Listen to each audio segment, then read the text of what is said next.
Welcome back. We are live. This is Sports Extravaganza. My name is Tony Kwalanda. Thank you for staying with us. We appreciate, of course, you made the time. After football, now we get onto golf.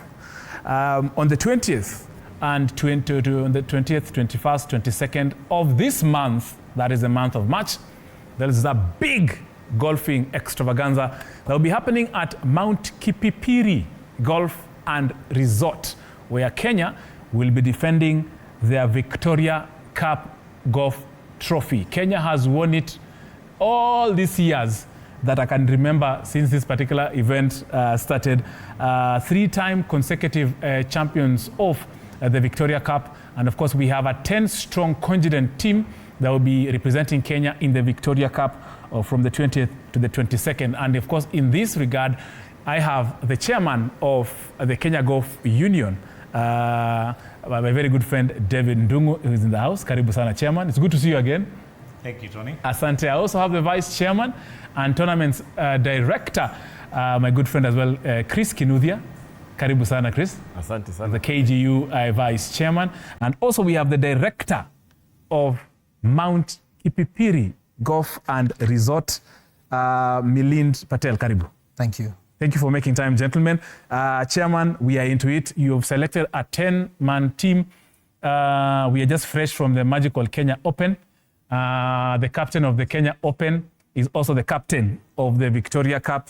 How was the selection of this team from all the amateur golfers that we have in the country? Okay, great. Good to be back, Tony. Karibu. We have a very straightforward and a very predictable team selection policy. Yes. Over the years, with many sports, and I know not just golf, yes, but we as golf have also suffered in past years where there were a lot of complaints and issues around how the team is selected. Yes. There's obviously disappointment when people who expect to be in the team don't make the team. Yes. So a few years ago, we thought it important to actually come up with a very clear and comprehensive policy around how teams are selected.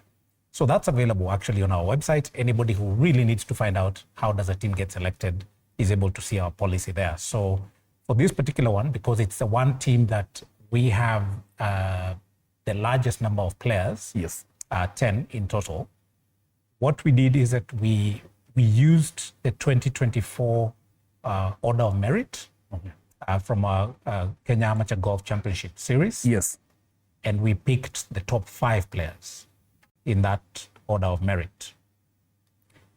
We then picked the top 2 juniors from the JGF Order of Merit to make 7. And then the last 3 were selected based on their positioning in the 2025 Order of Merit after the Great Rift Open, which we held, I believe it's 3 weeks ago now. So that's how the last 3 players were selected to make 10. Right. So the initial 10 were picked from that. yes, From that initial 10, 2 unfortunately were not available. And so again, we go down that order. So we picked the next player in the KGC Order of Merit and the next player in the JGF Order of Merit. And so those 2 became the replacements for the 2 who dropped off. Oh, well done. Yeah. And of course, it's being hosted at a very picture check. I'm looking for that word. Forgive my tongue. Picture. A very scenic and beautiful golf course as a par 72. And we have the director here to, of course, to share with us. And they've made very significant strides, Mr. Patel, of course, really to host an international tournament of this caliber. I'm sure that that puts Mount Kipipiri Golf Resort really at loggerheads with the big boys in the market, and just come in recently. How is this particular resort golf? It's very exciting. Yes.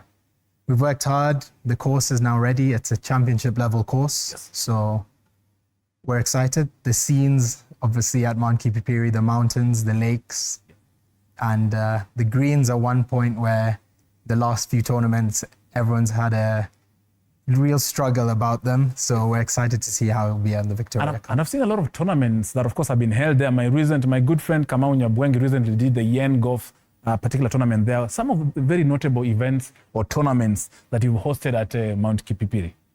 Yeah, we had the Yen Golf that was a great success. It was good. Yes. We also had the Mwema Challenge last year in December, Yes. which was also really good to promote the course and everything. So, yeah, looking forward to what's to come now. Well done. Let me bring in the vice chairman of Kenya Golf Union, and also the tournament's director, Bwana Chris Kinuthia. Chris Kinuthia, of course, you've actually selected some juniors. There's one, Anyen, forgive me, one from Vet Lab, one from Golf Park. What does this mean, of course, to the growth of golf in the country, and now that we're putting in our youngsters really now to get a chance to rub shoulders with these very experienced hands, and of course give them a feel of the Victoria Cup? Thank you, Tony. Karibu. So Kenya Golf Union has a subsidiary called Junior Golf Foundation. Yes. And there's going to be a lot of emphasis. There's a lot of emphasis that is already there, and funding for junior golf, because we all appreciate the fact that if we are going to compete at the level we saw during MKO, we need to work on our juniors. So actually, we are excited as a union that almost 50% of the team is made up of juniors. Of course, we have the under 18 who are Kevin Ayen, Sevi Soni, and the other gentleman. Yes. The other two, who are Elvis Muigwa and Daniel Kiragu, are just above junior. So I think for us, the emphasis is going to be on juniors going ahead, yes, and expect a lot more going ahead. Very true. Chairman, why Kipipiri? Why Mount Kipipiri?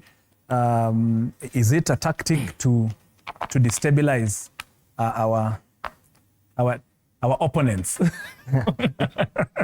I'm sure they are watching. Chairman. I actually thought that would be your first question. Why Mount Kipipiri? As you said, first of all, it's the newest kid on the block, so it's a newest addition to the list of affiliated courses with the Kenya Golf Union. But I mean that really is not the reason. But it is also an amazing facility. Milind and the team have done a stellar job in putting together that golf course.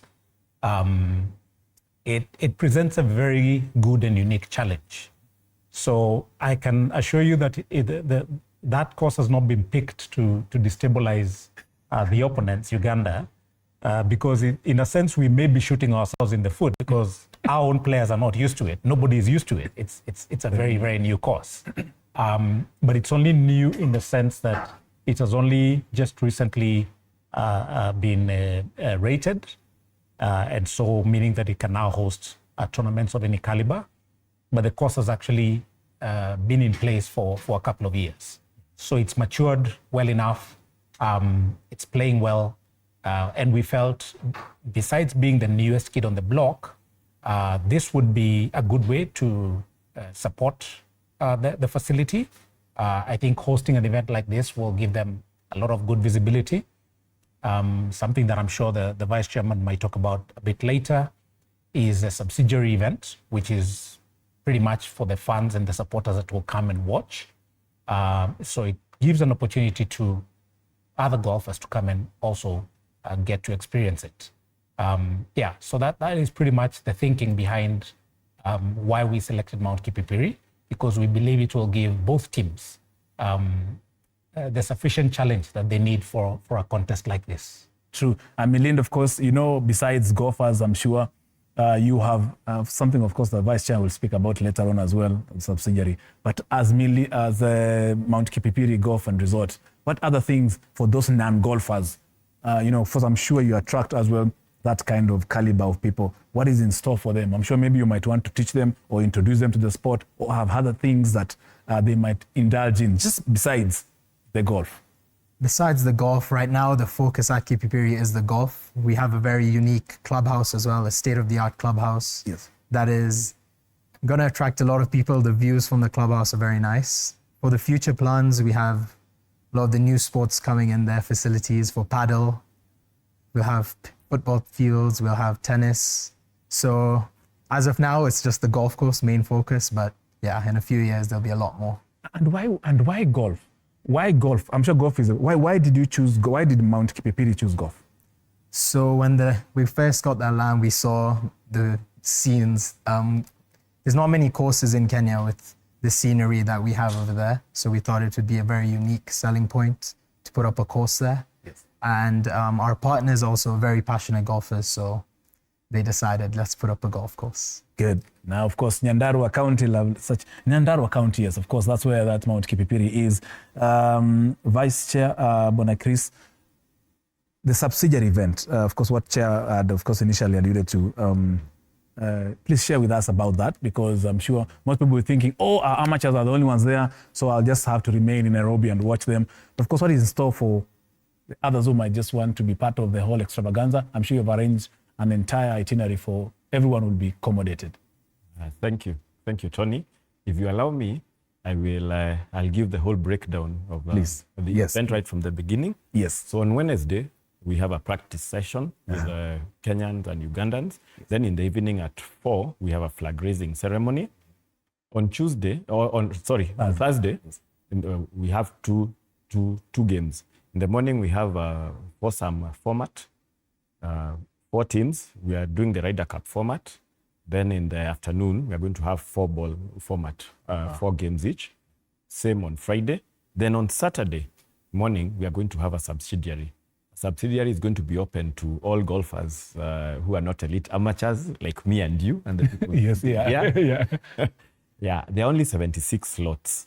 And so once we open up the booking, it would be prudent. The director of Kipipiri can tell you the course fills up very quickly. So we're going to have a subsidiary open to me and you on first come, first serve basis. That will start early in the morning so that we can have the final games, which are singles, which are going to be done in the afternoon. The game is based on a Ryder Cup format. If you're a golfer, you watch Ryder Cup, so it's the same format and the same kind of arrangement. So the subsidiary, and you're all welcome, but first come, first served. Indeed. Well done. Of course, now you know, foursomes, 4-ball, I'll be interested. I'm very tempted. Just need to seek permission from my bosses so that I don't get fired on Sunday morning after playing on Saturday morning. I'll seek permission, of course. And Chairman, Victoria Cup. Most people, someone in Nyeri, in the middle of Nyeri, has never had Victoria Cup. And of course, Victoria Cup has so much significance in our golfing calendar in the country. What does that exactly mean to us in terms of our golf? Someone who is right there in the middle of Nyeri town, who has never had golf, but they've had Victoria Cup, and of course, they would like to know exactly what it is. I just had to ask that for the benefit of my viewer. And it's definitely very helpful. This is a contest between Kenya and Uganda. And we've had the same going in various other sports. We have, for example, Elgon Cup in rugby, which is exactly the same thing. Kenya playing versus Uganda. It's an annual derby that happens. And so about 10 years ago, actually a bit over 10 years ago now, I think, is when, it was about 10 years ago, when the idea was first mooted to also come up with a specific tournament played, as VC said, in Ryder Cup format between Kenya and Uganda. And for those that may not also be familiar with Ryder Cup or the format that is used, it's match play between the two countries. So the first event was played in 2016 here in Nairobi at the Muthaiga Golf Club. And so it's been an annual engagement between ourselves and Uganda, and each country hosts in alternate years. So last year we were in Uganda, we're back in Kenya this year, and next year we'll go back to Uganda again. There's only been 3 years between 2016 and now when the tournament has not been played. So 2020 and 2021, obviously due to COVID. And also in 2023, there were some logistical issues that made it impossible to host the event where Uganda were the hosts. So we resumed last year, and we're back again to Kenya this year. The goal is also to spread it out. Yeah. In Kenya, it's been hosted at Muthaiga, it's been hosted at VetLab, it's been hosted at Limuru, and this time around we're going to Kipipiri.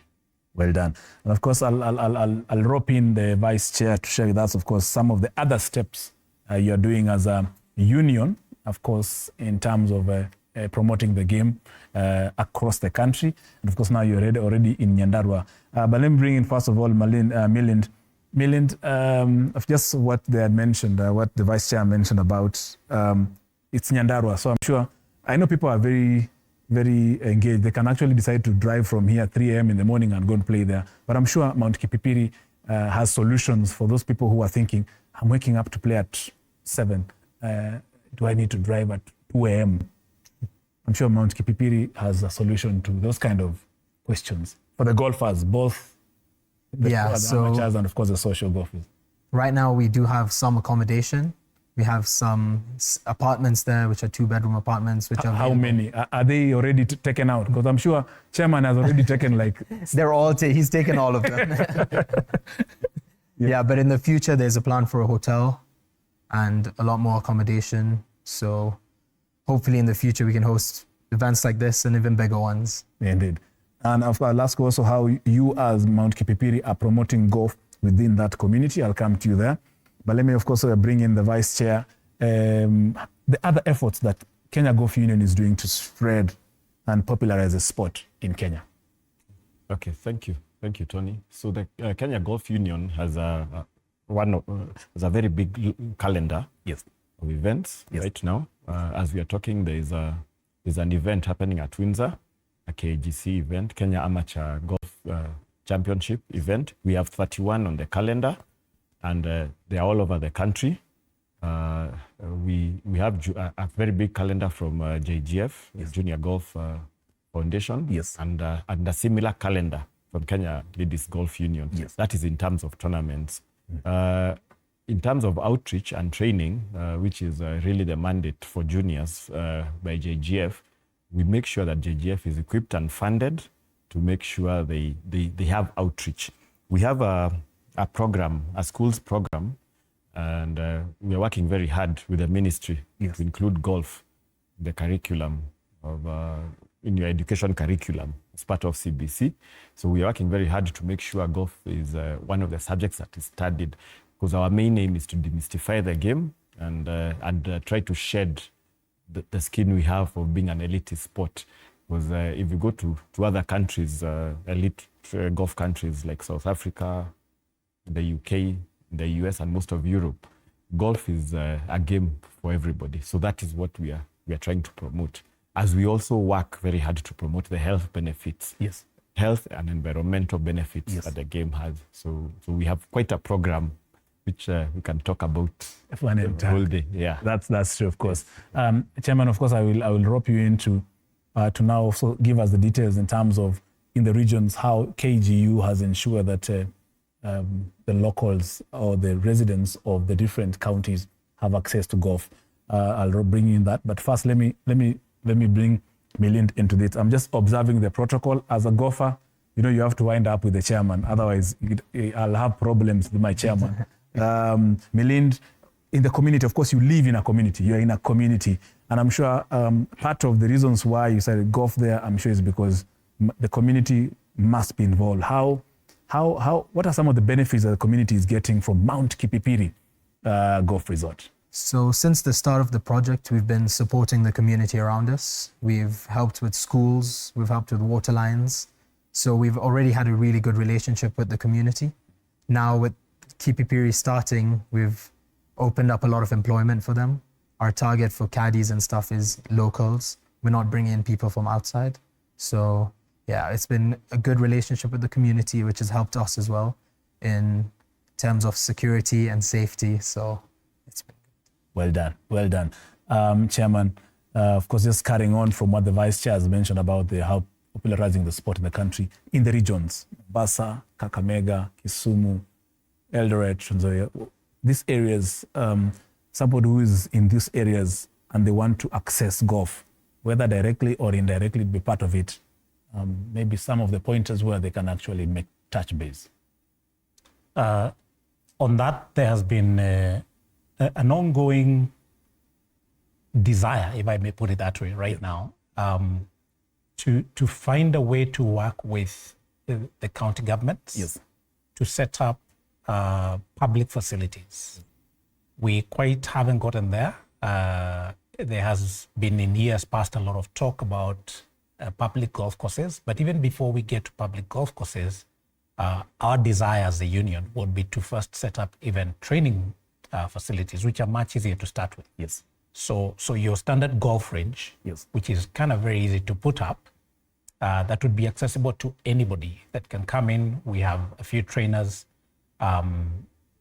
who would help beginners, someone who's never touched a club in their life, come in and actually have their first attempt at hitting a golf ball. Yes.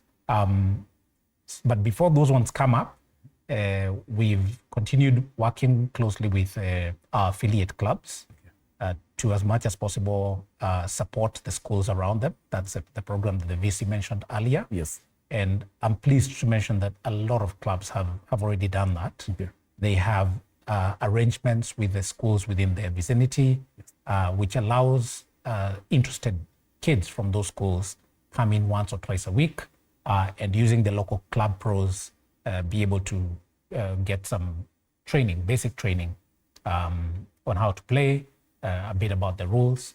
And so when these kids get older and graduate from primary school or high school, they at least have some curiosity about what is this game about and how can I continue playing it.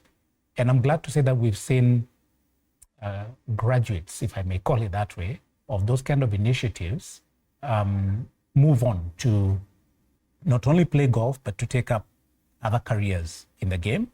A number of them come on board as course maintenance. Yep. They study greenkeeping. Yep. and golf administrators. So some of this interest begins from the fact that they were exposed to the sport when they were in their local schools. Indeed. Yeah. Thank you very much, Chairman, Kenya Golf Union, Devin Dungu. The Vice Chairman of Kenya Golf Union and Tournaments Director, Chris Kinuthia, and also the Director of Mount Kipipiri Golf and Resort, Mr. Milind Patel. Well, thank you very much, gentlemen, for making time really to come on Sports Extravaganza to share the preparations that are happening for the Victoria Cup 2025 tournament that will be taking place in Nyandarua County at Mount Kipipiri Golf and Resort from the 20th to the 22nd of this month. Personally, of course, I've already been invited. I already have my own suit, courtesy of Mr. Milind in Chakuseti.